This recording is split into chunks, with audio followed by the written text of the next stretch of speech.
Okey, buat tak? Slow, lebah ni kena slow, dia tak boleh kasar sangat, nampak? Skop macam ni. Ini cara saya lah. Saya akan buat. Kebiasaannya lebah Aviflora ni kita akan alih ke pohon, betul tak? Tapi kali ni lain sikit.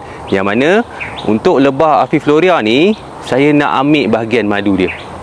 Kalau nak ambil bahagian madu, saya kena pisahkan brood nest ni. Okey, so sekarang ni saya kena potong bahagian brood dia lah. So potong macam biasa je, macam kita potong kek tu. Potong. Okey, potong. Okey dah. Tapi macam yang ni saya nak cuba skop lebah tu. Skop pelan-pelan, tarik dari tepi, and then nampak ni. Slow je. Okey, buat tak? Slow, lebah ni kena slow, dia tak boleh kasar sangat, nampak? Skop macam ni. Ini cara saya lah. Saya akan buat, saya akan skop lebah tu. Lepas tu letak pelan-pelan kat sini. Letak pelan-pelan. So ada baki lagi, kita skop lagi, slow. Okay, so satu tip, kalau kita nak skop ni, kalau kita rasa tangan kita kesat, just spray air je.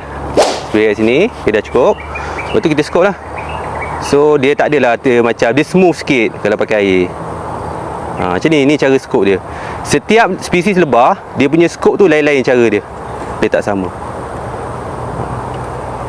Okey, kita letak. Okey. So baki-baki ni just kita shake lah. Ini adalah bahagian honeycomb dia. Nampak tak? Kita dah berpisahkan dia. Untuk yang kita nak makan tu bahagian sini saja. Dekat.